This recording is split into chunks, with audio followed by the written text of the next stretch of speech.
The hallway outside the delivery room smelled of antiseptic, metal, and fear. Nurses rushed past carrying instruments while alarms echoed behind the closed doors. Inside, Avery Monroe was fighting to survive the birth of triplets. Her heart had stopped twice. One lung had nearly collapsed. 3 newborn babies were being rushed into separate incubators, each struggling for breath. Only 10 steps away, Damian Hartwell stood scrolling through his phone. He did not look frightened. He did not ask whether Avery was alive. Instead, he adjusted the collar of his tailored suit in the reflection of a glass cabinet, as though preparing for a business meeting rather than waiting to learn whether his wife and children had survived. Beside him, his lawyer held a thick folder. "She's still unconscious," the lawyer whispered. "If you want to end the marriage, this is the cleanest moment." Damian did not hesitate. He took out the silver pen he used for major contracts and signed the divorce papers while Avery lay bleeding behind the wall. One signature ended a marriage. One decision abandoned 4 lives. Minutes later, the surgeon stepped into the hallway, exhausted and pale. "Your wife survived," she said. "The babies are alive. They're tiny, but they're fighting." Damian barely glanced up. "Where do I sign the final page?" The doctor stared at him in disbelief. "Sir, your family needs you." Damian closed the folder. "They are no longer my family." Then one of the nurses emerged from the NICU holding a sealed medical report. She looked at Damian, then at the divorce papers in his hand. "Before you leave," she said, "there is something about those babies and your wife's identity that you need to know." Damian stopped, and what she revealed next would make him regret signing his name for the rest of his life. "I'm no longer her family," he replied, flipping to the final document. "We're done here." An orderly passing by stopped mid-step, stunned. Even the lawyer swallowed hard, unsettled, but Damian didn't care. He signed the final line, snapped the folder shut, and straightened his jacket like a man completing a deal, not ending a marriage. He didn't ask about Avery's condition. He didn't ask if the babies had names. He didn't ask if she would wake up. He simply turned away. And as he walked down the corridor, his expensive shoes clicking like a countdown, he had no idea that the choice he just made would destroy everything he built. Because the moment the hospital clerk printed the bracelets for the newborns, Damian's world was already shifting. The babies didn't carry his last name. They carried a name he feared without even knowing it yet: Ellington Monroe. And when Damian finally saw it, he would freeze. Avery Monroe woke to the sound of machines beeping in uneven rhythms, as if the room itself couldn't decide whether she should live or fade away.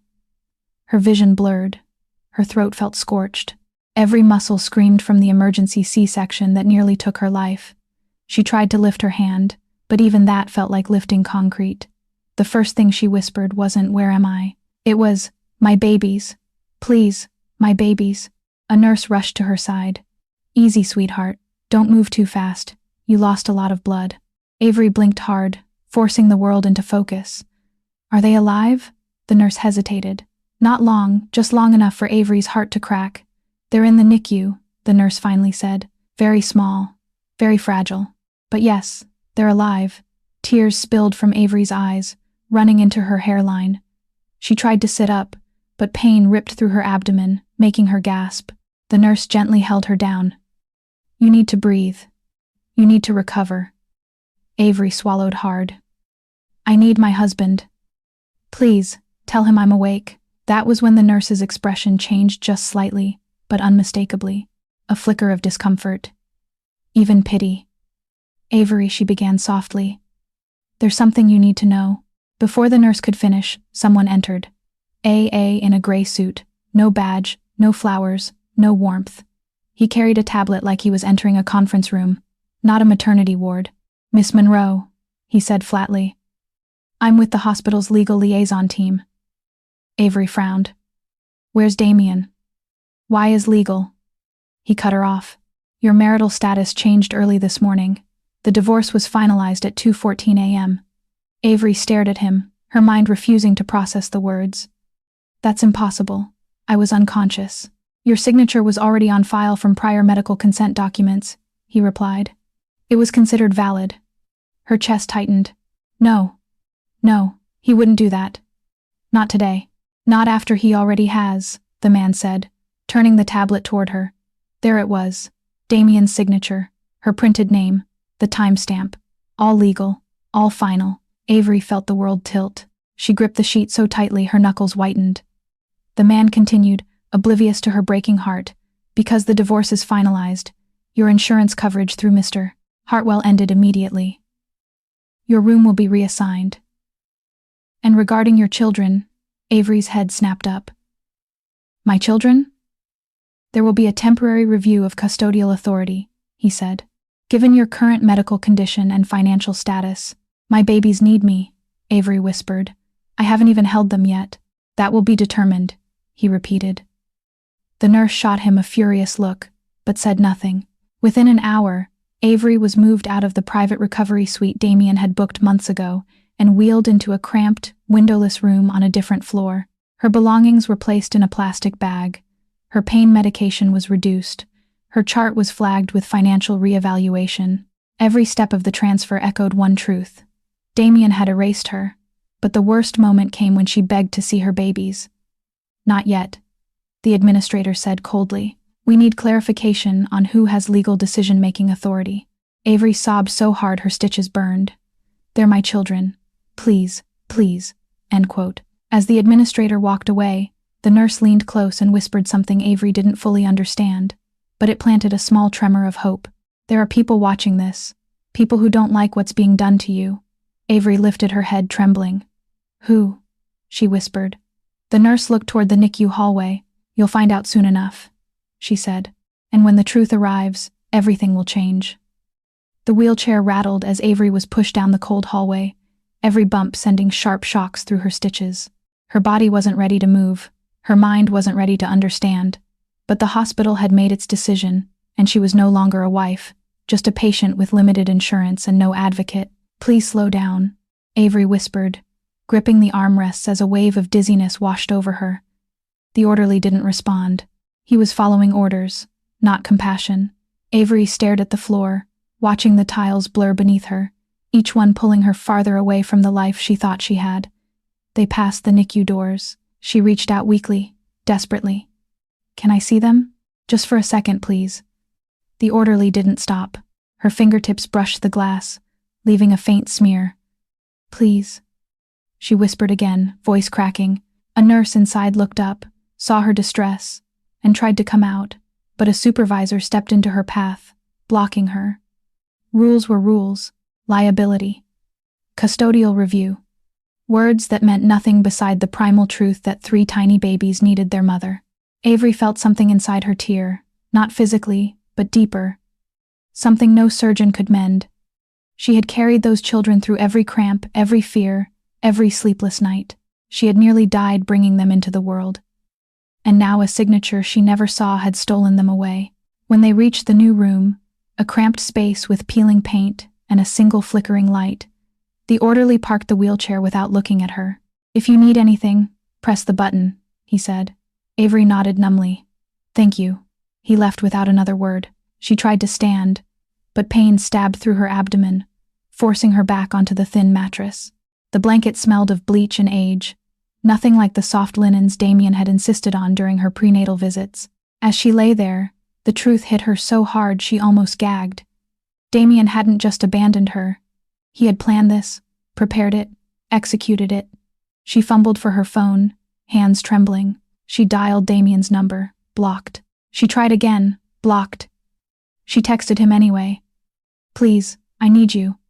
Our babies need you. The message didn't deliver. Avery covered her mouth to muffle the sob that escaped her. She curled onto her side, hugging herself, trying to hold her body together while everything else fell apart. Hours later, a cafeteria worker brought her a tray with cold soup and crackers. You're on a reduced plan now, she said apologetically. I'm sorry. It's policy. Avery nodded, unable to speak. She wasn't hungry. She was hollow. Night fell. Machines beeped distantly. Laughter from another room echoed down the hall, sharp and cruel in contrast to her silence. Then footsteps, soft, hesitant, a knock. Avery wiped her face quickly. Come in, she whispered. The door opened just enough for a woman to step inside, a nurse she thought she recognized from earlier. Her expression was conflicted, her eyes full of a sympathy she wasn't allowed to show in daylight. Miss Monroe, she said quietly, I shouldn't be here, but you need to know something. Avery blinked, trying to sit up. What is it? The nurse glanced over her shoulder, making sure no one was watching. You're not alone in this, she whispered. Someone has been asking about you. Someone important. Avery's breath caught. Who? The nurse stepped closer, lowering her voice. He said his name is Ellington. Avery froze. She didn't know anyone by that name, but whoever he was, he had just changed everything. The next morning arrived slowly, dripping into the room like cold water. Avery hadn't slept at all. Every time she closed her eyes, she heard the NICU alarms, imagined one of her babies slipping away while she lay useless in this dim, forgotten room. Her body ached, her throat burned, and her heart felt like someone had reached inside and torn it in half. She stared at the door, replaying the nurse's whispered words again and again. Someone named Ellington, someone important, someone asking about her. It made no sense. She didn't know anyone powerful. She didn't even know anyone wealthy. She was a school teacher who clipped coupons and bought second-hand baby clothes.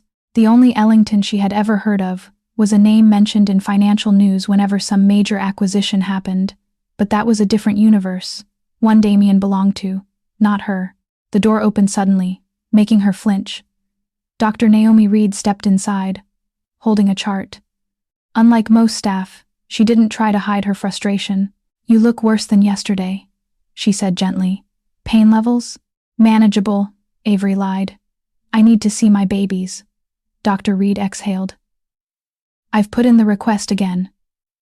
Administration is slow. Because of the divorce? Avery whispered. Because of your ex-husband, Dr. Reed corrected sharply. But this hospital doesn't belong to him, not anymore. Avery frowned. What does that mean? Before Dr. Reed could answer, there was a knock, firm, confident, out of place in the shabby corridor. Dr. Reed opened the door, then stiffened. A man stood there, tall, clean-cut, dark coat, a presence that made the room feel suddenly small. Miss Monroe? He said. Avery's breath caught. Yes? He stepped inside, closing the door behind him, his gaze steady but not unkind. My name is Noah Ellington. Avery blinked. I don't know you. You don't, he agreed. But I know your children. Her heart slammed against her ribs. What? Noah took a seat at the foot of her bed, his expression calm and controlled, like someone used to handling crises without flinching. I'm not here on behalf of the hospital. I'm here because of their names. Avery stared, confused. Their last name, Noah continued. Ellington Monroe. Avery's lips parted. That's what my mother told me to write years ago. She said it belonged to our family somehow. Noah nodded. It does, and it's not a common name. In fact, there are only 2 branches of the Ellington family left in the Midwest. One of them is mine. He paused, letting the weight of it sink in. And the moment the NICU registered those names, our internal legal department was alerted. Avery felt dizzy. Why? What does that mean? It means your children triggered a chain of protections, Noah said. Ones your ex-husband can't override, even with money, lawyers, or threats. Avery gripped the blanket. I don't understand. I didn't ask for anything. I know, Noah replied gently, which is exactly why I'm here. You're being cornered by someone who thinks you're alone. His voice softened. But you're not. Avery's eyes burned with fresh tears. Can you help me see my babies? Noah didn't hesitate. Yes, and more than that, I'm going to make sure no one touches them again without your consent. Avery's breath hitched. Why? Why would you help me? Noah held her gaze for a long, quiet moment. Because your children carry the Ellington name, he said. And because of what that means, things are about to change for you and for Damian. Avery swallowed hard. Change how? Noah's expression darkened, a quiet storm forming in his eyes. Let's just say, he murmured, your ex-husband is about to realize the biggest mistake he has ever made. While Avery struggled to sit upright in her dim hospital room, Damian Hartwell was raising a glass of champagne under crystal chandeliers. The contrast couldn't have been crueler. Chicago's most exclusive rooftop lounge glowed with warm lights, jazz humming low as City Tower and shimmered below. Damian stood near the edge, the skyline stretching like a trophy behind him. Vivian Lake slipped her hand around his arm, her red dress catching every reflection of the room. To new beginnings, Vivian said, clinking her glass lightly against his. Damian smirked. To freedom, Freedom, that's what he called it. Freedom from responsibility. Freedom from a wife who needed too much. Freedom from 3 tiny infants he viewed as liabilities rather than miracles. He didn't think about Avery's body stitched together. He didn't think about the incubators or the oxygen tubes. He didn't think about how close she came to dying. He thought about himself. Vivian leaned closer, her breath warm against his ear. You handled everything perfectly, clean, no mess. Damian chuckled. It's business. Even family matters.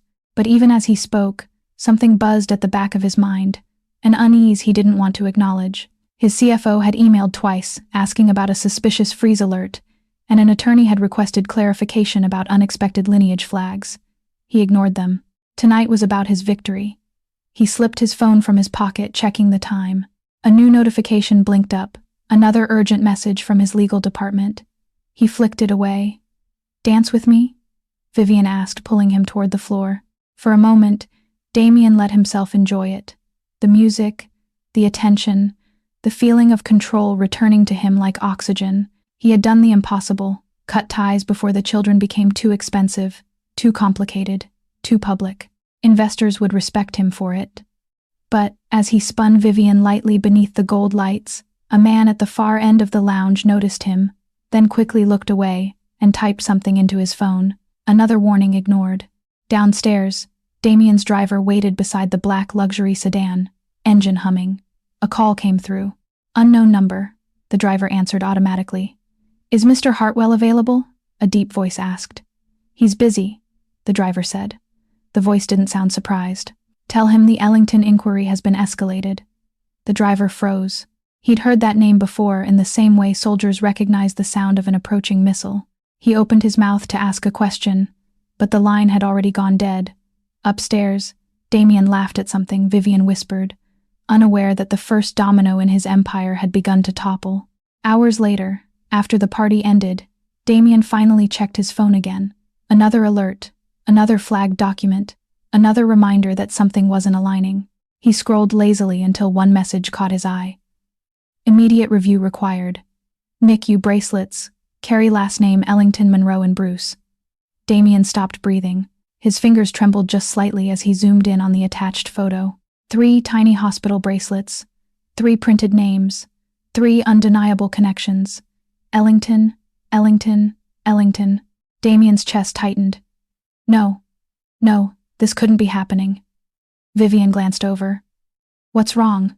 Damian didn't answer because for the first time since signing the divorce papers, he felt something colder than guilt, sharper than fear. Recognition. Avery hadn't just kept a secret, she had carried a name that could dismantle him. And Damian had just realized too late that the freedom he was celebrating was the very rope tightening around his own neck. Avery woke before sunrise, her body trembling from a mixture of pain, fear, and exhaustion. She hadn't slept, couldn't sleep. Every time she closed her eyes, she saw the NICU doors. She saw tiny bodies fighting for each breath. She saw Damian's name erased from her paperwork, replaced with cold labels like pending custodial review. As she struggled to sit up, her stitches pulled sharply, reminding her she was still half broken. But a mother doesn't stop hurting just because she's hurting. She reached for the call button. Please, she whispered when the nurse arrived. I need to see them. I need to see my babies. I'll crawl there if I have to. The nurse's eyes softened. I put your name in again, sweetheart. But administration, they're waiting for clarification from your ex-husband's attorneys. Avery pressed her trembling hand to her forehead. I'm their mother. Why does he get to decide anything? The nurse hesitated. Damian filed an early custody motion claiming you're medically unstable. Avery felt the world tilt. I nearly died giving birth to them. That's not instability, that's sacrifice. The nurse squeezed her shoulder gently. I know, honey, but he controls the narrative right now. Things watching. Avery's throat tightened. She could barely breathe. Damian had money, connections, lawyers, a polished image. She had nothing. No family left, no savings, no legal representation, just pain and newborns who needed her more than anyone. A knock interrupted them. Doctor. Reed entered with a folder in her hand and tension in her shoulders. Avery, we need to talk. Avery braced herself. Is it my babies? Please, just tell me. They're stable. Doctor, Reed said quickly. Nothing bad happened overnight. Avery exhaled shakily. But, Dr. Reed continued, one of them had a breathing episode. He's okay now, but it shows how fragile they still are. Avery began to cry silently. I should be there. They need to know I'm there. And that's exactly why this next part matters. Dr. Reed said. She pulled up a document. There's been a request for a temporary visitation freeze. Avery's heart nearly stopped. From who? Your ex-husband's legal team. 2040. Avery felt like someone had punched her in the gut. She clutched her blanket, shaking. Why? Why would he want to keep me away? Dr. Reed hesitated before answering. They're building a case that you're emotionally unstable and need evaluation before interacting with the infants. That's a lie, Avery whispered. I'm not unstable. I'm devastated. I know, Dr. Reed said firmly. And I won't allow them to cut you off. But everything is a fight now. Every minute. Diallo. Avery's vision blurred with tears. I don't know how to fight him. He has everything. I can barely walk. Dr. Reed sat beside her, voice steady. You're stronger than you think, and you're not alone anymore. Avery shook her head. I don't even know what that means. Dr. Reed gave her a small, hopeful smile. It means someone stepped in last night. Someone with real power. His name is Noah Ellington, and from what I've seen, your ex-husband has no idea what he's up against, because Avery wiped her tears. But I don't know him. Maybe not, Doctor, Reed said. But he knows your children, and he cares about the name they carry. Avery swallowed. What happens now? Dr. Reed stood. Now, we brace for impact because Damian just started a war he cannot win. Avery closed her eyes, her breath trembling. And for the first time, fear mixed with something else, the faintest spark of hope. The world outside Avery's room brightened as morning settled into the hospital. But inside, the air remained heavy. She clutched the thin blanket around her shoulders, fighting both the cold and the gnawing panic inside her chest. The name Ellington echoed in her mind over and over, a name that didn't belong to her world, yet somehow reshaped it overnight. Noah Ellington returned just after sunrise, knocking softly before entering. He carried no entourage, no briefcase, no air of superiority, just a quiet seriousness that contrasted sharply with the chaos swirling around Avery's life. I hope I'm not waking you, he said. I haven't slept, Avery murmured. Noah nodded as if he expected that. I have updates. Some good, some complicated. Avery tried to steady herself. Please just tell me everything. Noah pulled a chair beside her bed, leaning forward. Before we talk about Damian, you need to understand what the Ellington name means. Avery looked down at her hands. My mother said to use that name if I ever had children, but she never explained why. It's because your mother was born in Ellington, Noah said gently. Our grandfathers were brothers. You and I were family. Avery, distant but real. Avery's breath caught. Family? Noah nodded. Your mother walked away years ago. She wanted a simpler life. She didn't want the money, the pressure, the politics, but the name remained. And legally, your children are direct heirs to a tightly protected trust established decades ago. Avery blinked. Heirs? My babies? Yes. And because of that, when the Nikki registered them, the system flagged their names. The trust has strict clauses. One of them is immediate intervention if any Ellington descendant is put at risk. Avery stared, stunned. So, that's why you came? In part. Noah paused. But also because the report mentioned something else. Custodial danger and potential interference from Damian Hartwell. Avery felt sick. He's trying to take them from me. And he filed falsified claims to do it, Noah said. Claims that will not withstand scrutiny. Avery pressed a shaking hand to her mouth. I didn't know any of this. I don't want money. I just want my babies, and that's why I believe you deserve protection, Noah replied. Not because of wealth, but because of what you've endured. Avery's voice cracked. Can you get me to them? Just let me see them, touch them. Yes, Noah said without hesitation. But there's another thing you need to know first. Avery froze. What? The Ellington Trust has already begun an internal investigation. His expression hardened, and Damian's name came up more times than I expected. Avery's heart pounded. Why? What does he have to do with any of this? Noah exhaled slowly. He submitted paperwork claiming full custody rights to the trust rights that don't legally exist unless the mother is deemed unfit. Avery's blood turned cold. He's trying to steal my children for money, for access. Noah corrected. Ellington assets are powerful leverage. Damian knows that. He thought you were alone, vulnerable, easy to erase. Avery shook, tears streaming silently. But he didn't know your children carry a name that carries weight, Noah said. And because of that, the trust has frozen all pending motions filed in Damian's name. He cannot proceed. Avery felt her breath return slow, trembling, but real. So, she whispered, what happens now? Noah stood, his expression resolute. Now, Avery, we take back everything he tried to take from you. He extended a hand, starting with your right to hold your children. Avery's heart stuttered. For the first time since giving birth, she felt the faint warmth of a future she might actually survive. The walk to the NICU felt longer than the journey that brought Avery into motherhood. Noah moved slowly beside her, letting her lean on him when her legs trembled. Every step reminded her that her body was still torn, stitched, healing, but her heart pushed harder than her wounds held her back. Outside the NICU doors, the air was cold enough to sting. Nurses moved briskly inside, checking oxygen levels, adjusting monitors, whispering updates. The faint beeps echoed through the hall like tiny heartbeats calling to her. Avery gripped the wall. I'm scared. Noah looked at her gently. Being scared means you care, but they need you, and the trust has already cleared access. No one can stop you now. Avery swallowed hard. Damian might try. He can try, Noah said, voice steady. He won't succeed. Because a nurse Avery recognized from the day before hurried over, her expression shining with relief. Miss Monroe, good news. You're approved for contact. All the restrictions have been lifted. Avery's knees buckled, and she covered her mouth as tears flooded her eyes. She nodded, unable to speak. Come, the nurse said softly. Let's meet your babies. Inside the NICU was a world of quiet machines and glowing incubators. 3 tiny shapes lay under warm lights, each smaller than her forearm, wrapped in impossibly small blankets. Tubes assisted their lungs. Monitors tracked their fragile rhythms. Avery's breath shattered. They're so small, she whispered. They're fighters, the nurse said. Just like their mother. The nurse guided Avery to the first incubator.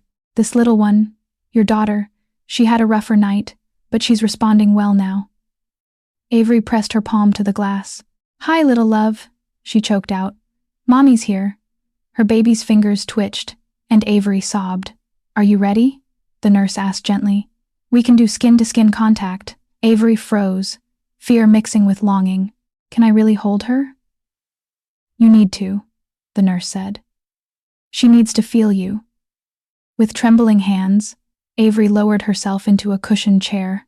The nurse carefully lifted the tiny infant, swaddled in warm cloth, and placed her onto Avery's chest. The moment the baby touched her skin, Avery gasped. It felt like her heart lit up from the inside. The baby's ragged breath steadied.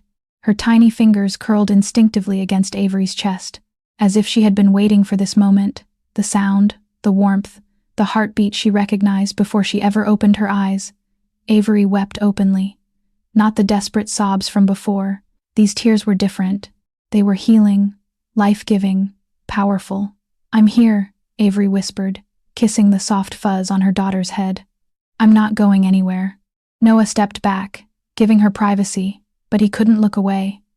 Something in him clenched, protective, fierce, unspoken. He'd seen boardrooms, disasters, lawsuits. He'd never seen anything as brave as a mother holding her fragile child after losing everything. After a long, quiet stretch, the nurse approached. Would you like to meet your sons now? Avery nodded, wiping her face. All of them. I want to hold all of them. And she did. One by one, each tiny life rested against her chest, each one calming under her touch, each one claiming her. Hours passed like minutes, but the peace didn't last. As Avery was being wheeled back to her room, a hospital administrator rushed down the hallway, face pale, breath sharp. Miss Monroe, he said, stopping them. You need to know. Damian Hartwell, he just filed an emergency petition. Avery's heart dropped. For what? The administrator swallowed. To suspend all maternal visitation. Avery clutched the armrests, her voice breaking. He wants to take your babies? Avery felt the room spin as the administrator's words sank in. For a moment, she couldn't breathe. The hallway blurred. The sterile smell of disinfectant stung her lungs. The pain in her abdomen flared so violently she nearly doubled over. "He wants to suspend all maternal visitation," the man repeated, softer this time, as if volume could soften the cruelty. "No," Avery whispered. "No, he can't do this." Noah stepped forward, positioning himself between her and the administrator. "On what grounds did he file?" The man swallowed. "Claims of emotional instability, unresolved trauma, risk to infant welfare." He submitted statements from 2 staff members. Avery froze. "Which staff members?" The administrator avoided her eyes. "Anonymous declarations." Avery's hands trembled. She knew exactly who would have signed them. Damian had always been able to manipulate people who wanted to be on the winning side. "This is illegal," Noah said sharply. "He's weaponizing false testimony." The administrator nodded helplessly. "I know, but once an emergency petition is filed, the court must review it, which means visitation halts until a judge rules." Avery grabbed Noah's arm, needing something solid. "How long?" "The babies need me." "How long?" "Hours," the administrator said. "Maybe a day. For newborns fighting for each breath, a day was a lifetime." Avery's chest fractured in real time. "He's trying to erase me," she whispered. "He already took my marriage. Now he wants the only thing I have left." Noah crouched beside her wheelchair, meeting her eyes. "He will not win." Avery shook her head. "You don't understand. Damian always wins. He manipulates, he pressures, he threatens. People listen to him. They're afraid of him." "No," Noah said calmly. "They're afraid of who they think he is, but they've never met who stands behind you." Avery stared at him, confused. "Who stands behind me?" Noah didn't answer with words. He pulled out his phone, typed something quickly, then placed a short call. "This is Noah Ellington. I need full disclosure on Hartwell's filings, and I want the board notified. Move the meeting to this afternoon." A pause. "Yes, all 10 members." He hung up and looked at Avery. "Damian thinks he's fighting you alone," Noah said. "He thinks the world sees you as weak." His voice deepened. "But he's about to find out that the Ellington name carries more weight than any lie he can craft." Before Avery could respond, 2 security officers appeared at the end of the hall, speaking in hushed tones. They kept glancing toward her room, looking uncomfortable. The administrator sighed. "I'm afraid they're here to escort Miss Monroe back to her room. Until the petition, please don't separate me from my babies. Please." One of the guards hesitated. His jaw tightened. "Ma'am, I'm sorry. We're just following orders." Avery lowered her face into her hands. The grief crashed over her like a wave, raw and suffocating. Then a voice rang down the hall, firm, cold, authoritative. "She's not going anywhere." Everyone turned. A tall woman in a charcoal suit strode toward them. Her badge identified her as hospital counsel, but the expression she carried belonged to someone higher, someone with both legal power and personal investment. "I'm attorney Marlene Hart," she announced. "Ellington Special Counsel." The administrator paled. "You're here already?" Marlene nodded.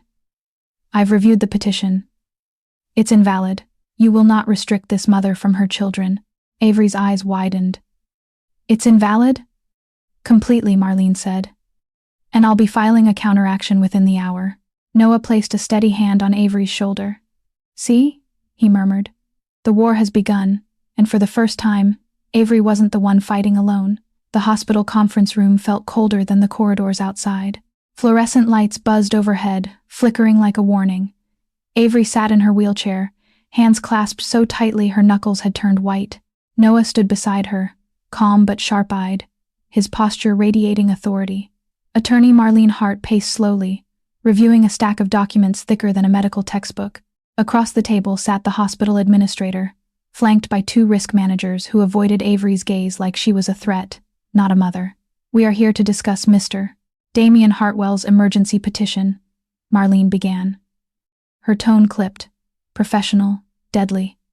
"Let's begin with your justification for accepting a filing based on anonymous testimonies." The administrator cleared his throat. "Our system requires us to take any emergency filing seriously, regardless of source." "Anonymous is not a source," Marlene snapped. "That's gossip with a signature block."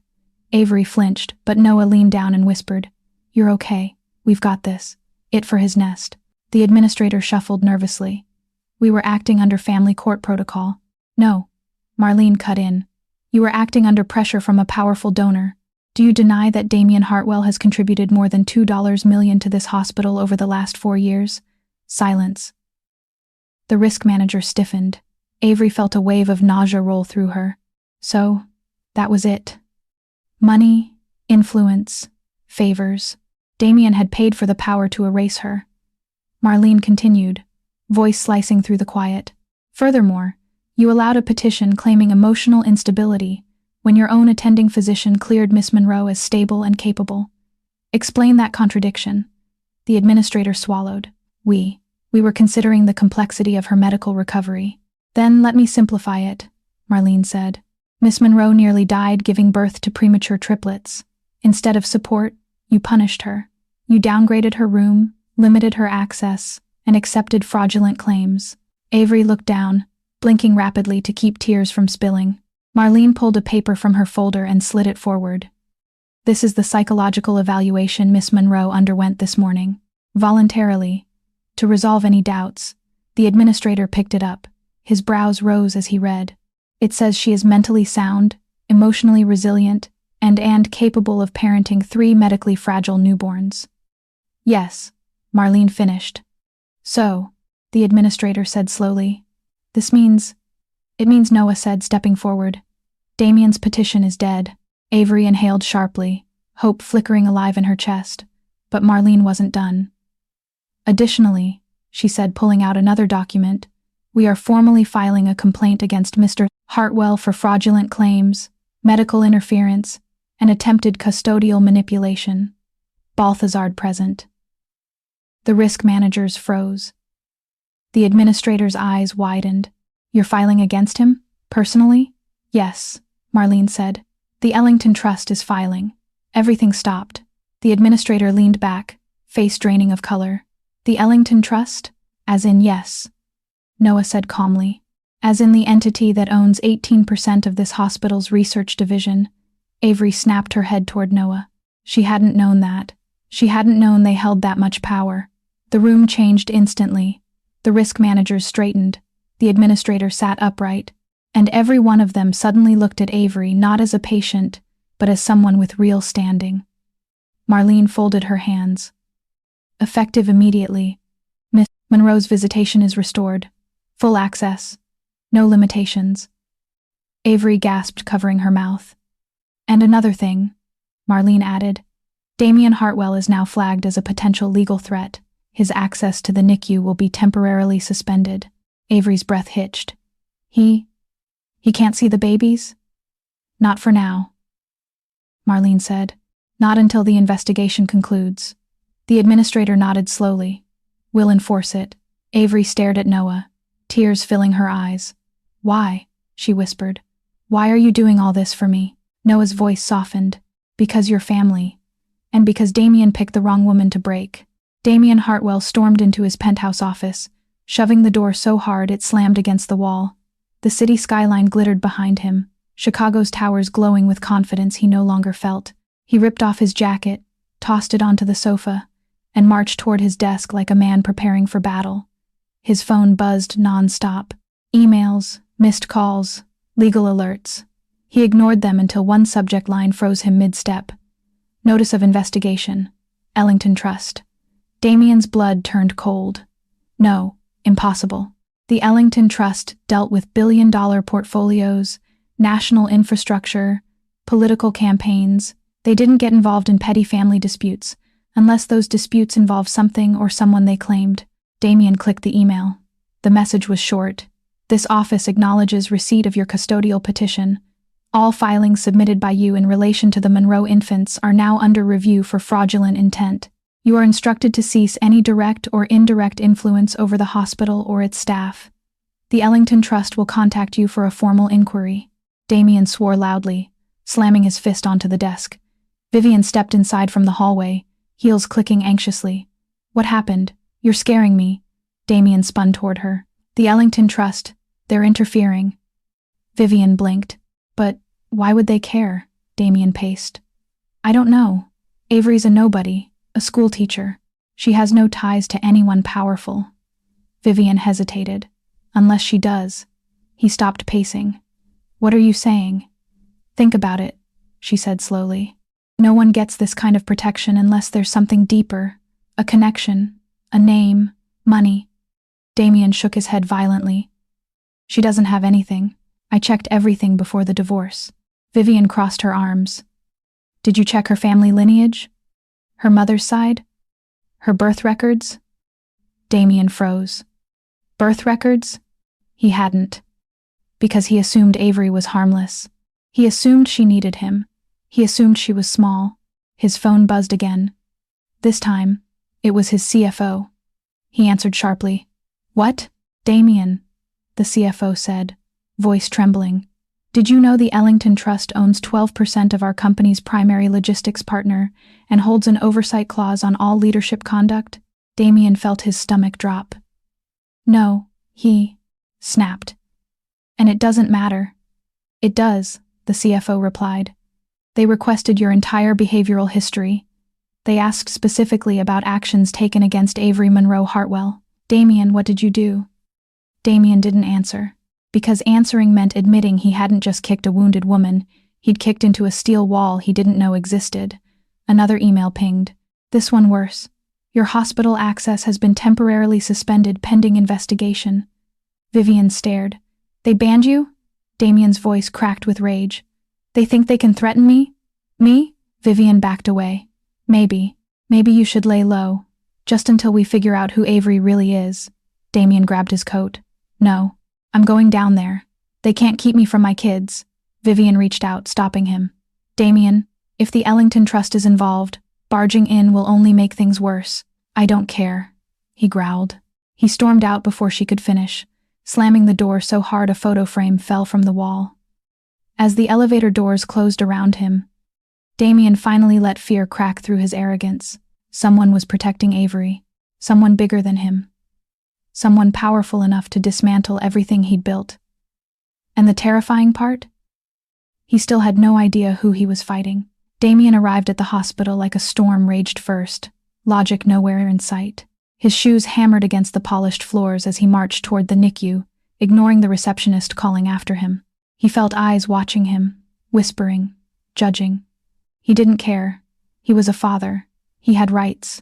No trust, no lawyer, no shadowy billionaire was going to tell him otherwise. When he reached the secure NICU door, he punched the access button. The screen blinked red. Access revoked. Damian slammed his fist against it. What the hell is going on? I'm the father. 2 security officers approached immediately.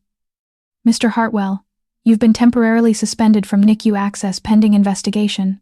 Investigation for what? Damian barked. Trying to protect my children from an unstable woman? She's barely coherent. A calm voice cut him off. Careful. Every word you say will be documented. Damian turned sharply. Noah Ellington stood at the end of the hallway, hands in his pockets, posture relaxed but commanding in a way that made the security officers straighten unconsciously. He walked toward Damian with the quiet confidence of someone who didn't need to raise his voice to dominate a room. Damian scoffed. And who the hell are you supposed to be? Noah extended a hand. Noah Ellington. Damian didn't shake it. He just froze. That name, that impossible name. Noah's expression didn't change. I believe you've been filing petitions regarding Avery Monroe and her children. Damian's jaw worked. They're my children. No, Noah corrected coolly. They are Avery's children, and they carry the Ellington name. Damian's stomach flipped. That was her choice. It doesn't mean anything. Noah's smile didn't reach his eyes. It means everything. The moment those names entered the system, our trust protocols activated. Damian stepped back, suddenly aware of the security officers watching closely. This is ridiculous. Avery is nobody. She's a school teacher. Noah tilted his head. Did you check her mother's birth records before marrying her? Damian didn't answer. You should have, Noah said softly. Her mother was Margaret Ellington. The trust doesn't care if she walked away from wealth. It cares that Avery exists and that her children are direct heirs. Damian went pale. Heirs? Don't lie to me.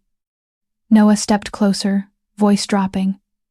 Your emergency petition triggered a review. Your divorce filing triggered another, and your behavior during Avery's medical crisis triggered 3 more. You're under formal investigation for coercion, custodial manipulation, and medical interference. Damian's pulse raced. I didn't know. How could I know that she came from a family more powerful than yours? Noah finished. Because you didn't care enough to ask. Damian's hands shook. Avery doesn't even know she's in Ellington. She doesn't need to, Noah replied. That's what makes all of this so tragic. She never wanted our money. She never wanted a fight.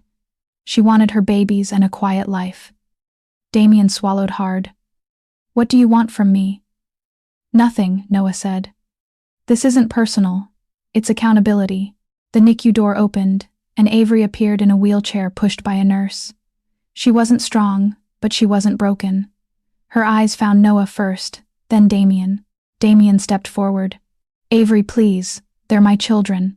Avery looked at him, calm and steady. They are not leverage. They are not bargaining chips. And you don't get to hurt them the way you hurt me. Damian reached for her hand. She pulled it back. Noah spoke quietly, but his words pierced the air like glass. Mr. Hartwell, you should leave before this becomes worse for you. Damian stared at Avery's expression, gentle, exhausted, resolute, and for the first time, he understood something terrifying. The woman he thought he could break now had a name behind her and a force he never saw coming.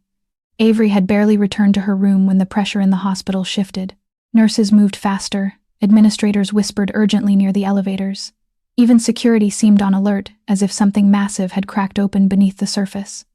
Noah stayed by her side, calm but watchful. Something was happening.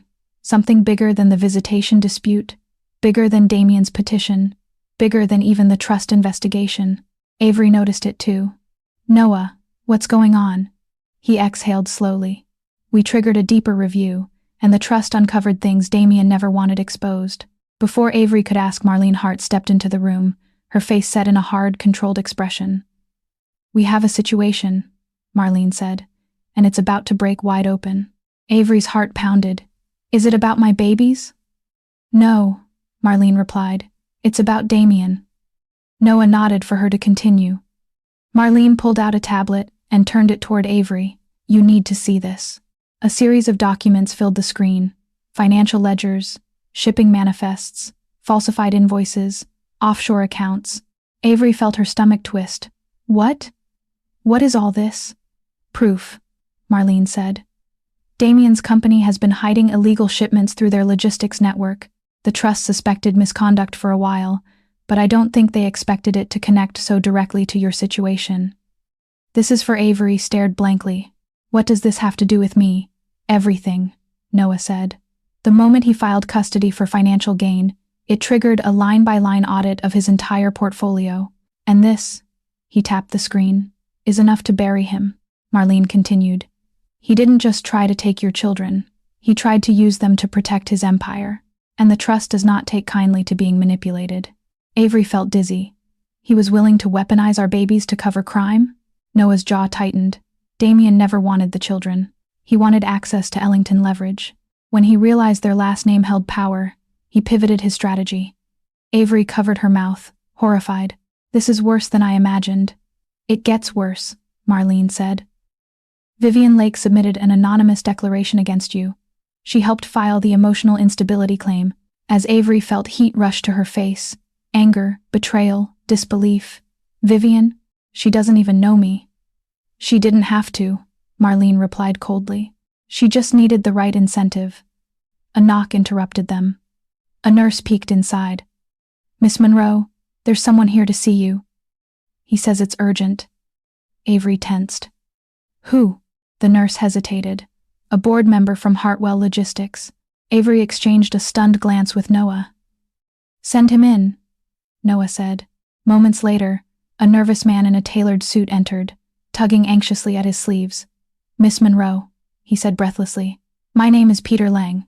I'm part of Damian's executive board. He looked at Noah. And you must be the Ellington representative. Get to the point, Noah said icily. Peter swallowed hard. The board had no idea what Damian was doing.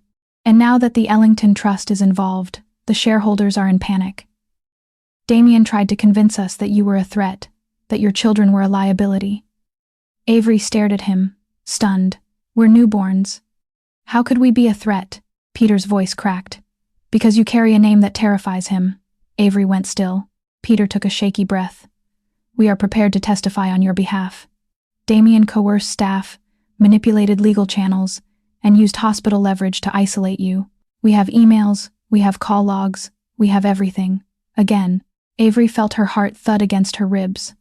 Why come forward now? She asked quietly. Peter's answer was simple. Because Damian can't protect us anymore. He lowered his gaze.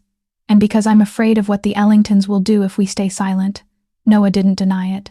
Avery exhaled shakily, her voice trembling. What happens next?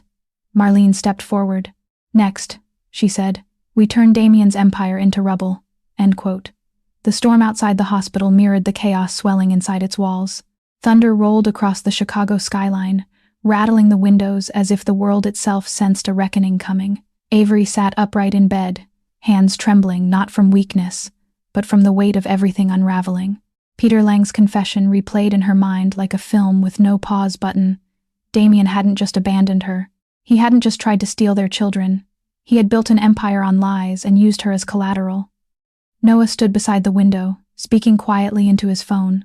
His voice was low, controlled, but the tension in his shoulders told Avery everything. The Ellington Trust was moving faster than expected. Marlene reviewed documents across the room, her fingers flying across the screen as she compiled statements, timestamps, and every shred of evidence necessary to crush Damian's petitions. Avery watched them all with a growing ache in her chest. These weren't her fights, these weren't her enemies. Yet, somehow, these powerful people had positioned themselves around her like an impenetrable wall, a shield. She wasn't used to being protected. She didn't know how to feel. The door swung open abruptly, startling everyone.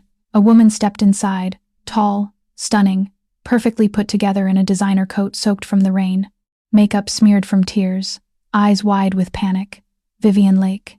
Avery stiffened. Noah's posture changed instantly, sharpening like a blade. Marlene stood slowly, a predator sensing weakness. Vivian held up her hands. Please, don't call security. I'm not here to cause trouble. Avery could barely speak. Why are you here? Vivian closed the door behind her, voice shaking. Because Damian is losing it. He's blaming me. He thinks I tipped off the Ellingtons. He's throwing things, screaming at his staff. And she swallowed hard. I didn't realize what he was capable of. Noah stepped closer. You submitted a false statement against Avery. Vivian wilted. I know. I regret it. Damian said it was just to speed up the process. He said Avery wouldn't even know. He said it wasn't serious. Her voice cracked. I didn't know he was involved in criminal shipments. I didn't know he was under investigation. I swear I didn't. Marlene crossed her arms. You expect sympathy? No, Vivian whispered. I expect consequences. I'm ready for them. But I came to warn her first. Avery's throat tightened. Warn me about what? Vivian hesitated, then spoke the words like a confession she'd been holding back for years. Damian's planning to flee. The room froze. Vivian continued, her voice trembling. He said if the Ellington Trust keeps digging, he'll disappear.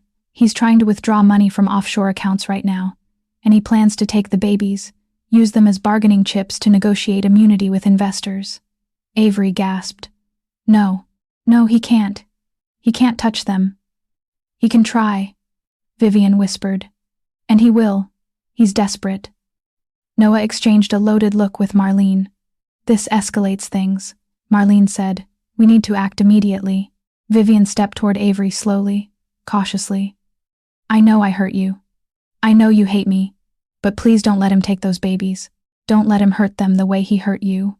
Avery stared into her tear-streaked face. Vivian wasn't lying. She was terrified, and guilt was eating her alive. Noah took Avery's hand gently. We won't let anything happen to them. You have my word. Avery nodded, though her voice shook. What do we do now? Marlene gathered the documents with swift precision. Now, she said. We move before Damian does. Lightning cracked outside. A storm was coming and Avery was done running. The storm rolled over Chicago like a warning, thunder shaking the hospital windows as Avery's world shifted again, this time not against her, but around her.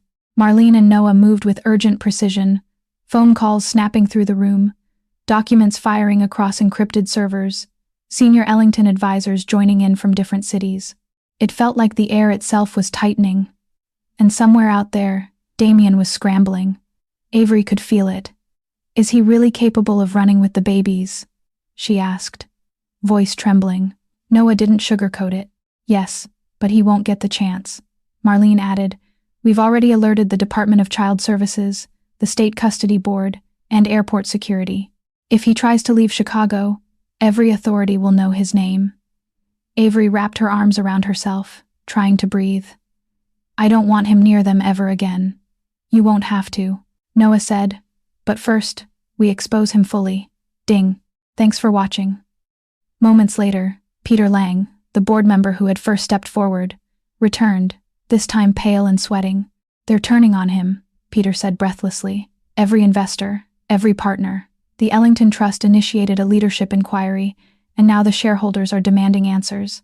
Damian is," he hesitated, panicking. Avery looked painfully small in her hospital bed. "He wasn't panicking when he left me in recovery." "Why now?" Peter met her eyes, grief in his expression. "Because he underestimated you. All of us did." Noah stepped forward. "Where is he now?" Peter swallowed. "Back at the Hartwell Logistics headquarters. He's locking himself in the executive suite and trying to wipe files, but IT froze his access. He's trapped with a room full of investigators waiting outside." Marlene smirked. "Perfect." Avery's voice trembled. "What about Vivian?" Peter glanced at the door. Damian threw her out, blamed her for everything. She was crying in the lobby. And discretion. Avery looked down at her hands. "She helped him hurt me, and she came here to admit it," Noah said quietly. "Not everyone who makes a mistake is loyal to the man they made it with." Avery didn't respond, but the words landed somewhere deep. Minutes passed before Marlene tapped her screen decisively. "It's time." "For what?" Avery asked. "For the call," Marlene replied, "the one that ends Damian's power." Noah pulled a chair beside Avery so she could hear the speaker. Marlene dialed into the emergency shareholder meeting. Voices filled the room, angry, clipped, panicked. Then Damian's voice boomed through the speaker. "This is a setup. I built this company." A board member cut him off. "Damian, sit down." "I will not sit down in my own." Another voice. "Security, keep him seated."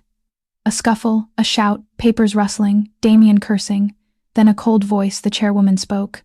"We have reviewed the charges: custodial manipulation, fraudulent filings, financial misconduct, and attempts to access Ellington assets illegally through an unrecognized familial connection.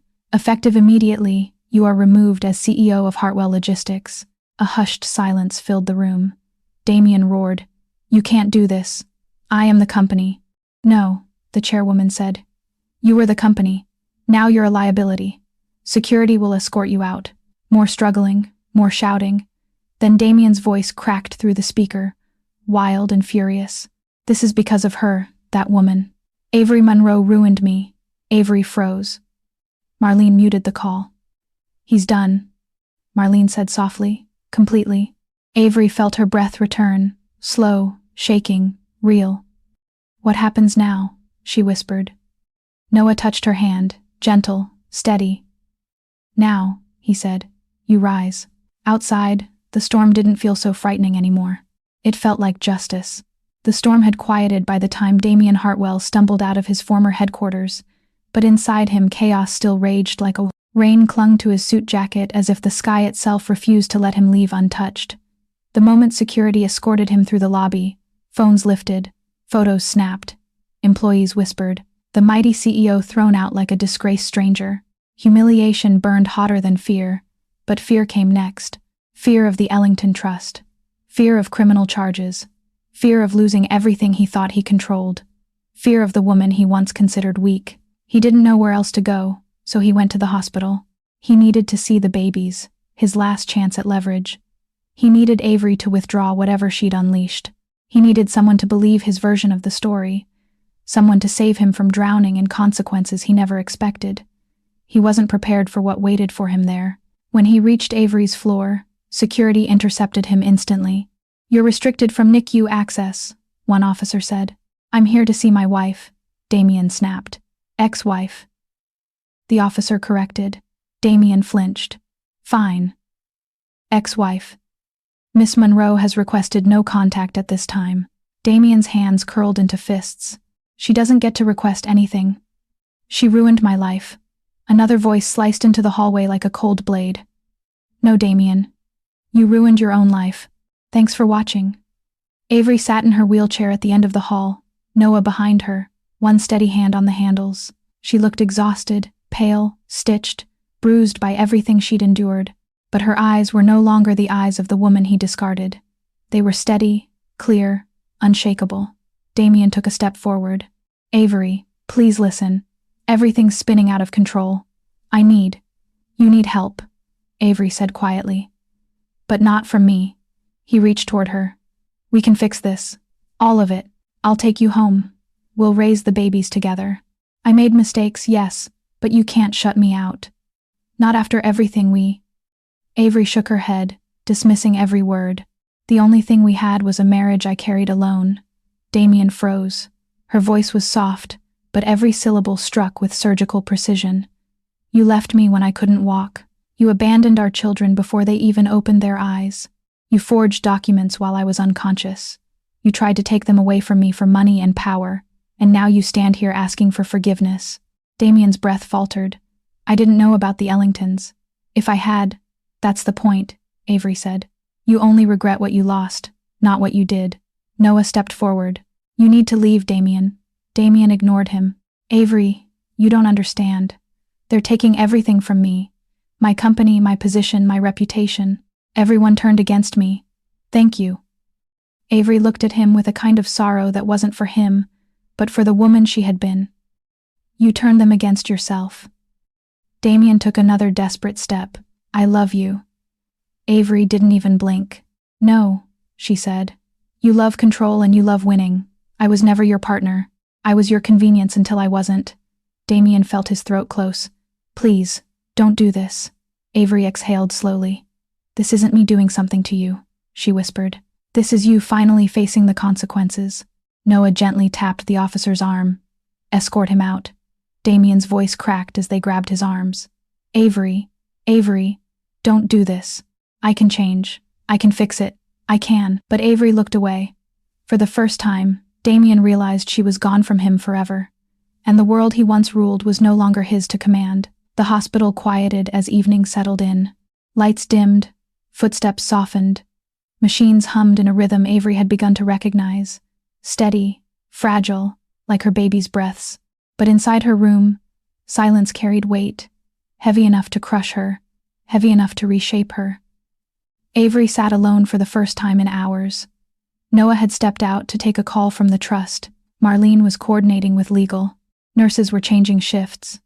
Her babies slept in their warm incubators, unaware of the battle raging around them. And Avery finally allowed herself to feel everything she'd been holding back. She curled forward, pressing her forehead into her hands. The pain in her abdomen pulsed, but the ache in her chest eclipsed it. How did it all become this? She whispered. She hadn't planned on being strong. She hadn't planned on being brave. She hadn't planned on fighting a man who once promised to cherish her. She hadn't planned on carrying a name she didn't know held power. She had planned on being a mother, a wife, a quiet woman in a small house with soft mornings and simple joys. But life had carved her into someone else. A knock sounded, soft, gentle. Avery wiped her eyes quickly. Come in. It wasn't Noah. It was Vivian. She entered cautiously, hands clasped, eyes swollen from crying. Avery tensed, but she didn't look away. Vivian approached her bed slowly. I know I'm the last person you want to see. I needed to say something.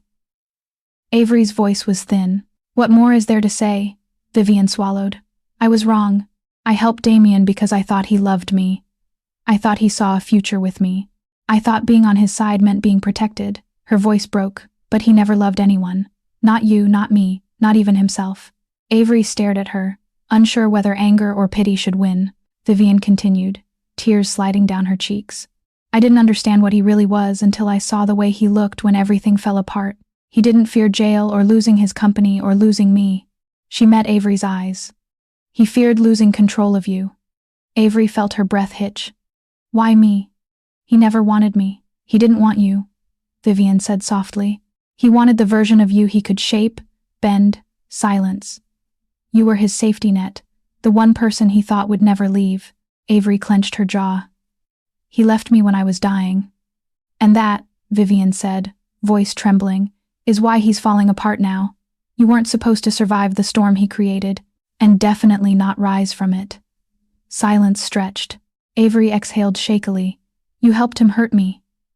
Vivian nodded, shoulders shaking, and I will spend the rest of my life regretting it. If you want me to testify, if you want me to speak against him, if you want me to disappear, just tell me. I owe you that. Avery studied her. Not the perfect hair, the flawless makeup, the expensive clothes, the brokenness, the regret. You can testify, Avery said quietly. Not for me, for my children. Vivian's eyes flooded anew. She nodded. I will. A soft knock sounded again. Noah entered, pausing when he saw Vivian, but continuing with gentle respect. Avery, he said, his tone warm, steady. The board has finalized the protective order. Damian cannot come within 5 miles of you or the babies. Avery closed her eyes as relief washed through her like a balm. When she opened them again, she whispered, Thank you, Noah.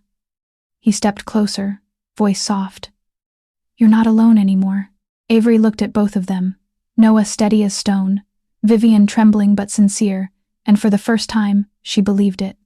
The woman Damian tried to break had become someone he could no longer touch. The next morning arrived with an eerie calm, the kind that settles over a city right before something enormous breaks loose. Avery sat near the window in her wheelchair, sunlight warming her pale skin. For once, the pain in her body wasn't the first thing she noticed. It was the quiet, not the silence of fear, but the silence of a storm shifting direction. Noah entered the room with 2 coffees, one for himself, one for her. Even though she could barely drink more than a few sips, he handed it to her gently. You slept a little, he said. I think my body finally gave up resisting. Avery replied with a faint smile. Noah sat beside her. Today is going to be big. Avery tensed. For me? Or for Damian? For both, Noah said, but mostly for him. Before she could ask what he meant, Marlene strode in, her posture sharp enough to cut glass. She carried a folder and a tablet, her expression unreadable. It's time, Marlene said. Avery straightened. Time for what? Marlene tapped a tablet, turning the screen toward her. Avery's breath caught. It was a live stream, a courtroom feed. Damian Hartwell sat before a judge, flanked by attorneys who looked as though they wanted to dissolve into the floor. His hair was disheveled, his jaw shadowed with stubble, the polished CEO image shattered beyond repair. What is this? Avery whispered. The emergency custody review, Marlene said. The one Damian demanded. Avery frowned. But I thought they dismissed his petition. They did, Marlene said. But when his company collapsed, when the board ousted him, and when Vivian submitted her testimony, we filed for a counter-petition. Avery blinked. Against him? Against him, Marlene confirmed. For endangerment, manipulation, and medical interference. Avery's stomach twisted. Is that why they're live streaming it? Noah nodded. It became a public hearing because of the corporate crimes tied to his actions. Investors pushed for transparency. Did I know? Avery watched the screen as the judge spoke. Mr. Hartwell, we have reviewed evidence from the Ellington Trust, the hospital's legal division, and witness statements from multiple board members. Damian looked like he was going to be sick. Furthermore, the judge continued, we have proof that you attempted to remove Miss Avery Monroe from her children's care through coercive and fraudulent actions. Damian's attorney leaned in, whispering furiously, but the judge raised a hand. No, I've heard enough. Avery's heart hammered in her chest. The judge took a deep breath. Effective immediately, Miss. Avery Monroe is granted full and sole custody of the 3 minors. Mr. Hartwell is restricted from all visitation until further psychological evaluation and legal review. Avery gasped. Her hand flew to her mouth. Noah placed a steady hand on her shoulder. It's done, he said softly. But the judge wasn't finished. Additionally, Mr. Hartwell, you are barred from approaching Miss Monroe within 5 miles. Violating this order will result in immediate arrest. Damian erupted. This is insane. She is manipulating all of you. Remove him, the judge commanded. As officers pulled Damian up, he screamed into the courtroom. Avery, you can't take my children. You can't take everything. Noah pressed the mute button before the sound could slice deeper into her. Avery stared at the screen, trembling. He's really losing everything, she whispered. Marlene nodded calmly. Actions have consequences. He made his. Avery inhaled slowly, letting the weight of the moment settle into her bones. For the first time since the birth, she felt safe. She felt seen. She felt free. And justice, finally, was no longer a distant dream, but something unfolding right in front of her eyes. The sun dipped low the Chicago skyline by the time Avery was strong enough to be wheeled down to the family room outside the NICU. The hallway glowed with warm evening light, soft and golden, as if the world itself was finally trying to give her something gentle. Inside the glass room, nurses smiled at her with something new in their eyes. Not pity, not worry, but respect. They had seen her fight. They had seen her break and still rise. And now, they were seeing the beginning of her reclaiming her life. Noah held the door open as she entered. Take your time, he whispered. Avery nodded, her breath trembling but steady. 3 incubators sat side by side, each glowing softly under warming lights. Her babies, her miracles, slept peacefully. The monitors no longer felt like chains or warnings. They sounded like lullabies, like hope. A nurse approached with gentle steps. Would you like to hold them together today? Avery gasped. Can I? You can, the nurse said, smiling. Now that the stress is reduced, we can try a triple bonding session. Tears blurred Avery's vision. She held out her arms, and one by one, they placed all 3 tiny bodies, her entire world, against her chest. Their warmth, their faint breaths, their little fingers curling instinctively, everything inside her cracked open and rebuilt itself in the same moment. I'm here, she whispered, crying softly. Mama's here, and no one is ever taking you away from me. Noah stepped back, watching the scene quietly. His throat tightened. He had known this woman for only days, but something about her resilience, her gentleness, her fire, stirred something in him he hadn't felt in years. Strength, grace, a quiet power wrapped in softness. Avery looked up at him. Thank you for saving us. Noah shook his head. You saved yourself. We just made sure the world didn't stop you. Avery smiled through tears. Still, I wouldn't have made it without you. Before Noah could respond, Marlene entered, her expression softer than usual. I have news, she said. Good news. Avery braced herself. What is it? The court approved expedited processing for your protective custody. Damian cannot appeal for 6 months. Avery exhaled in relief. And, Marlene added, the Ellington Trust Board will be issuing a public statement recognizing your children as legal heirs, discreetly, but officially. Avery blinked. Heirs? Noah? I don't want money. Noah crouched beside her, voice warm and steady. It's not about money. It's about protection. The world treats Ellington heirs differently. Safer, cleaner. No one will ever try to use them again. Avery lowered her gaze to her babies. If it keeps them safe, then I accept. Experimentally, do now. Noah smiled softly. You're stronger than you know, Avery. Suddenly, Vivian appeared hesitantly at the doorway. Can I come in? Avery looked at her for a long moment, really looked. Vivian wasn't the polished woman she'd seen in glossy clothes beside Damian. She was small, fragile, remorseful. Avery nodded once. Come. Vivian stepped closer, eyes softening as she saw Avery holding all 3 children. You're amazing. Avery gave a faint smile. They're amazing. I'm just trying to be worthy of them. Vivian swallowed. You already are. Silence settled, warm and full. Avery looked at Noah, at Marlene, at Vivian, and then down at her sleeping children. This was the first day she felt like the universe wasn't collapsing on her, but opening for her. A life she could build, a future she could believe in, a peace she could finally reach for.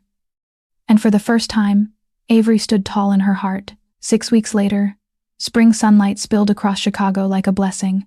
The air felt brighter, softer, warmer, almost as if the city itself knew a chapter had closed and another had begun.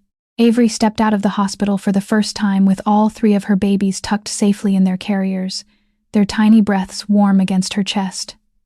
She wasn't alone.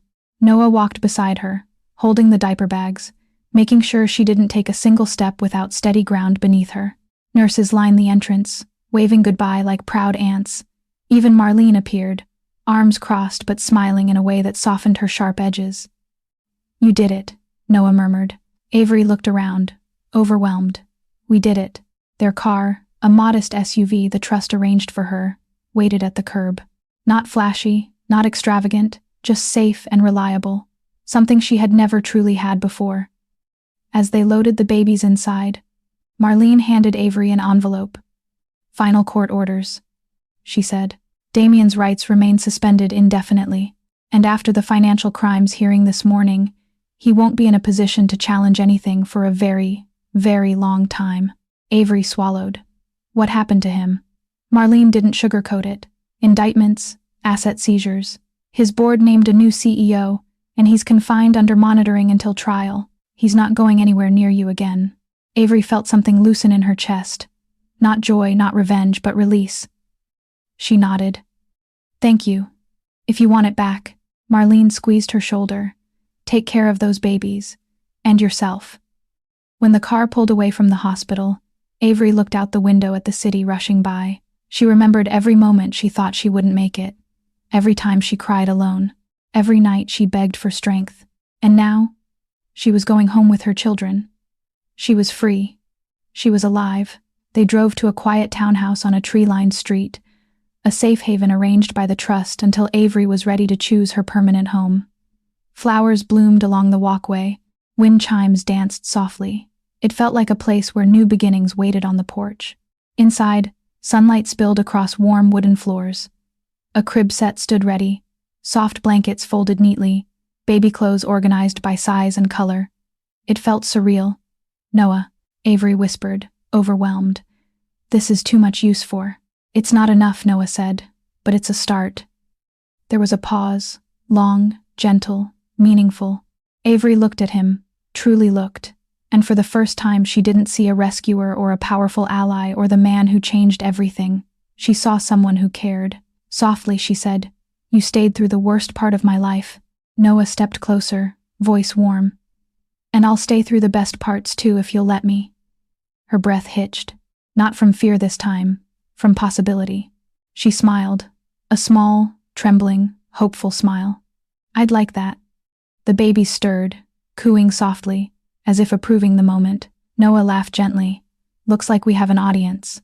Avery laughed too, the kind of laugh she hadn't felt in years, light, free. She lifted her daughter and kissed her forehead. "We're safe now, sweetheart." Mama kept her promise. Outside, the world moved on. Inside, Avery began again. A woman rebuilt, a mother empowered, a family rising from the ashes. And for the first time since giving birth, Avery Monroe Ellington stepped into a life she truly deserved. All right, my wonderful friends, so that's it. Avery's story did not end in the hospital room where Damian abandoned her. It ended with 3 healthy children in her arms, her dignity restored, and a future built without the man who once treated her life like a problem to remove. She had survived the surgery, the betrayal, and the loneliness that followed. But her greatest victory was not proving Damian wrong. It was finally understanding that his decision to leave had never reduced her worth. The people who walk away from us do not decide what we deserve. The pain they cause may change us, but it does not have to control who we become. Avery healed slowly. She learned to trust her own voice, protect her children, and stop seeing herself through the eyes of someone who had never valued her properly. Every difficult day strengthened the woman she was becoming. One evening, she stood beside the triplets' cribs and watched them sleep peacefully. The machines, alarms, and fear of their first night were now distant memories. Avery placed a hand over her heart and smiled. Damian had signed the divorce, believing he was escaping a burden. In truth, he had walked away from the strongest woman he would ever know and from a family whose future would grow brighter without him. Avery's life was no longer defined by the moment she was abandoned. It was defined by everything she built afterward.